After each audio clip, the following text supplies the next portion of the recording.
Capítulo 4. Cuando Juan Miguel me llamó a su oficina para comunicarme a quien pensaba nombrar representante de nuestro país ante la UNESCO, creí que bromeaba cuando me repitió: Sí, Adelma, hablo del licenciado Julio Escobar. No podía creerlo. Recordé en el actos la conferencia ofrecida por el licenciado en el aula magna de la Universidad Nacional 12 años atrás, cuando Juan Miguel era para mí un estudiante anodino, con sus trajes siempre descoloridos y sus libros con el cuño de una modesta librería dedicada a vender libros usados.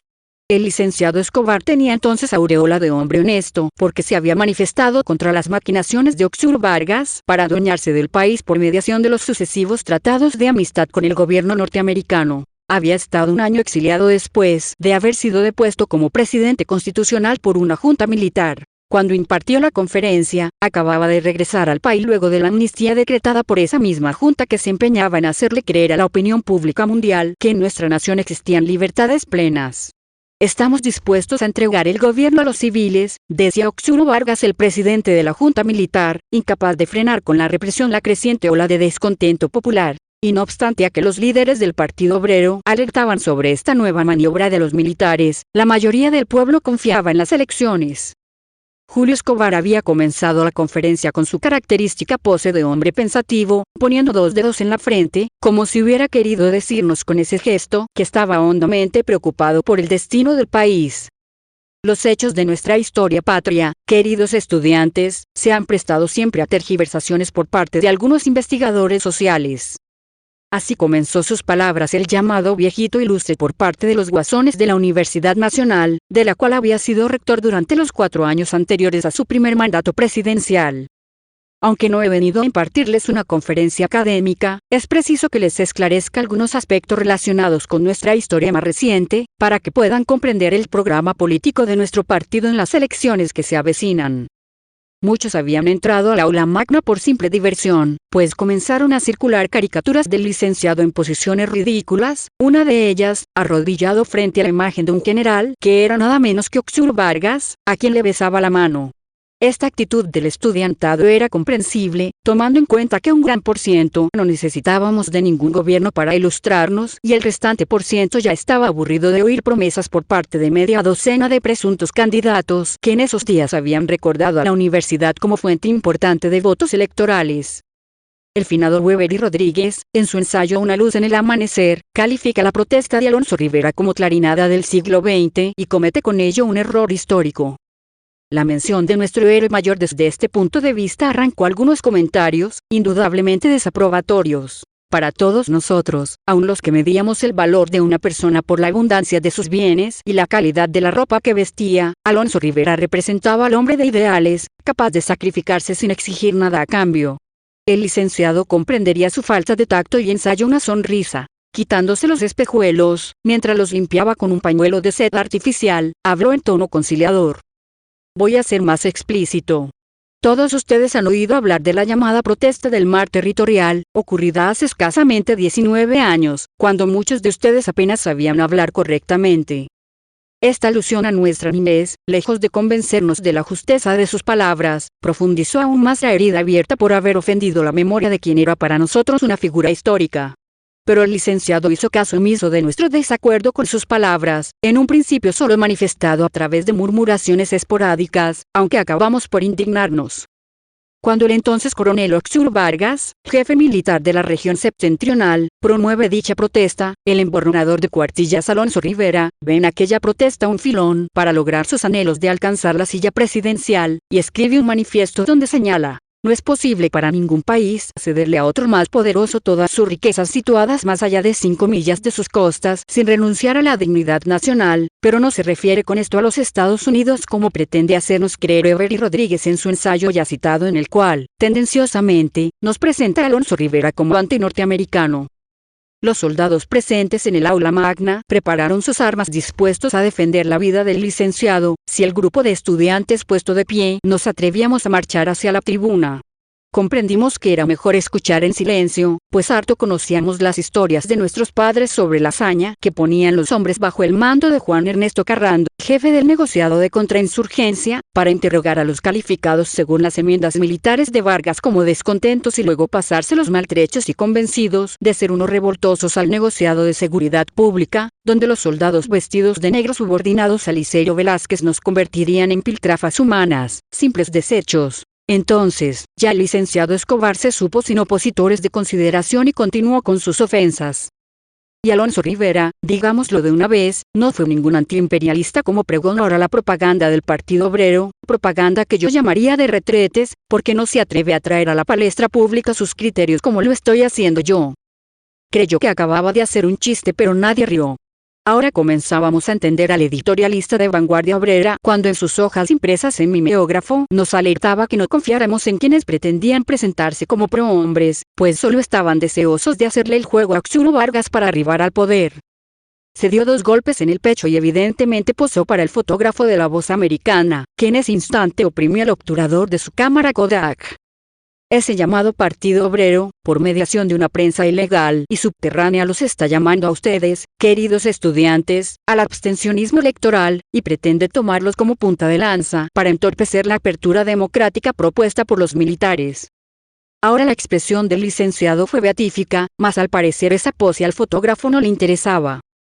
Pero dejemos a un lado estas pugnas transitorias y continuemos con nuestro objetivo. Revelarle la personalidad del quien sí es un padre de la patria, el generalísimo Uxuro Vargas, excelso militar y hombre pundonoroso, cuyo único objetivo en la vida es conseguir el bien de nuestra patria y la felicidad de su pueblo. La honestidad del licenciado Escobar quedó reducida a polvo cuando nos mencionó desde esa perspectiva al hombre que había causado más estragos en el país que la desnutrición, la poliomielitis y el paludismo.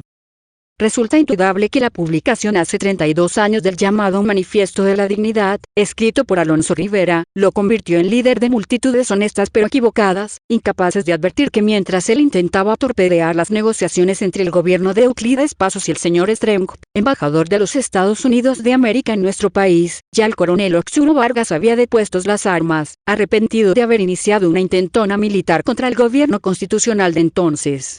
Alonso Rivera convocó a huelgas obreras, provocando el caos en la economía nacional. Uxuro Vargas en ese momento se había unido a las gestiones del Dr. Pasos para encontrar una salida decorosa a las amenazas del gobierno norteamericano de invadir el país si no le cedíamos todos nuestros derechos al mar territorial más allá de 5 millas de las costas. Alonso Rivera propugnó la intervención de las minas de bauxita. Uxuro Vargas comprendió que no podía permitirse el desembarco de las 2 escuadras norteamericanas, una fondeada cerca de Cabo Septentrional y otra a pocas millas de la capital, y por tal motivo tomó una decisión para él, hombre digno, dramática aunque realista: sumarse a las conversaciones del gobierno con el señor Stremgut. La inmensa mayoría de nosotros dejaba que las palabras del licenciado pasearan de un lado a otro del salón, pero no nos atrevíamos a circular caricaturas con su cuerpo endeble en 4 pies y la lengua muy larga dispuesta a lustrar las botas de un general, por temor a los soldados vestidos de muselina gris. Fue así como el 4 de julio, coincidiendo con el aniversario de la independencia de los Estados Unidos de América, nos dimos cita en el Palacio Presidencial un grupo de estadistas para defender la soberanía de nuestra nación.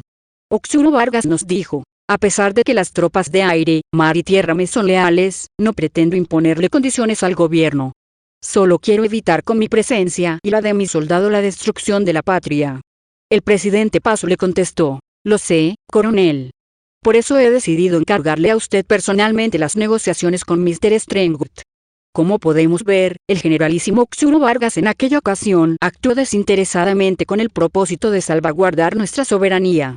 Que fue necesario emplear la fuerza pública para dispersar la multitud congregada en el Parque de la Concordia, opuesta al Tratado Stremgut-Vargas por culpa de las instigaciones de los jefes del Partido Obrero. Es cierto.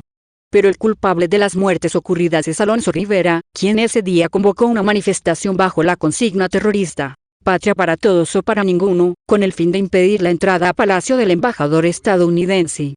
Gracias a la severa actuación del ejército, se logró firmar el Tratado Stremgut-Vargas, sabio tratado que evitó la intervención de las tropas norteamericanas a cambio de concesiones mínimas. el derecho a la explotación de las minas a la Bauxite Sharp Company por un término improrrogable de 99 años, y el arrendamiento de las Islas Galenas al gobierno de los Estados Unidos para ser empleadas en experimentaciones científicas. La propaganda de los comunistas del Partido Obrero trata de desvirtuar ahora ese tratado, pregonando que en la base de Galena Mayor se ensayan armas de exterminio masivo, aspecto cuya falsedad demostraré de triunfar yo en las próximas elecciones. En ese momento, todos los presentes en el aula magna conocimos lo que podría esperarse de las anunciadas elecciones. No quiero terminar estas palabras, mis queridos estudiantes, sin recordarles cuál es el destino de quienes se apartan del camino de la verdad y la justicia. Alonso Rivera, al ver rotas sus aspiraciones de alcanzar el poder, promovió una revuelta en las Sierras de los Olmos 2 años más tarde, época en la cual el generalísimo Uxur Vargas se había visto obligado a tomar las riendas del país como jefe de una junta de gobierno para frenar los continuos desórdenes que provocaban elementos anarquistas.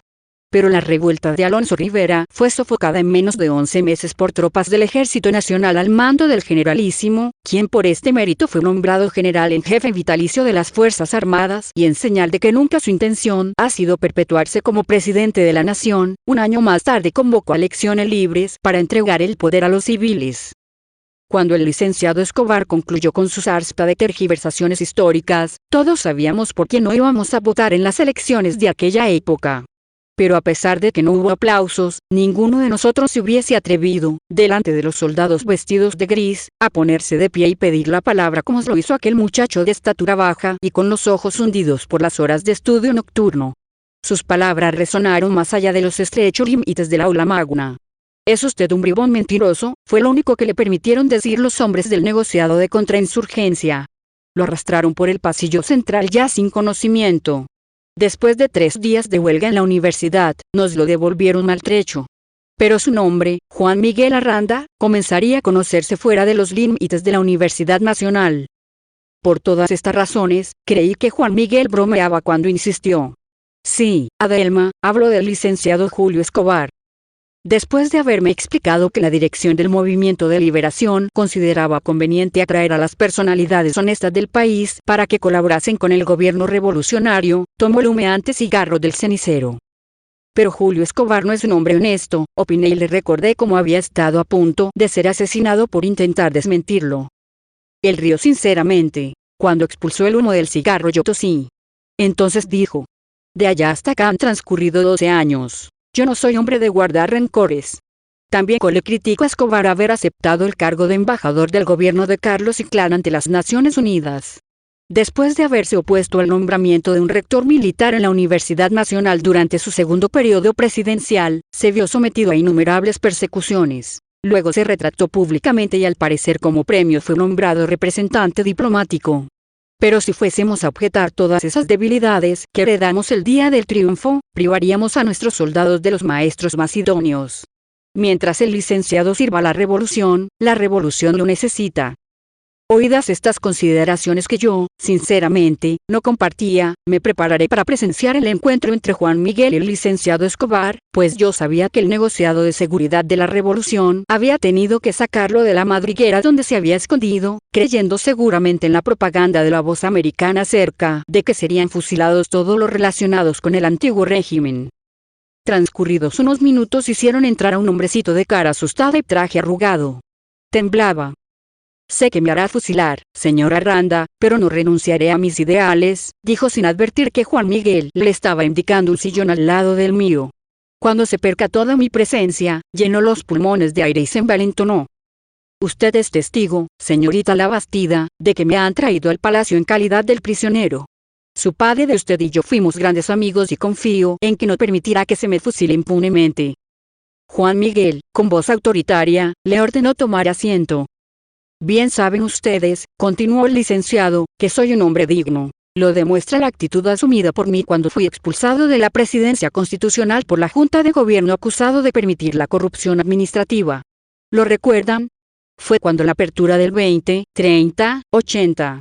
Hecho que desencadenó la campaña periodística de Jaime Oliva contra algunos ministros de mi gabinete, quienes participaban de una forma o de otra en aquello que se llamó eufemísticamente trata de blancas».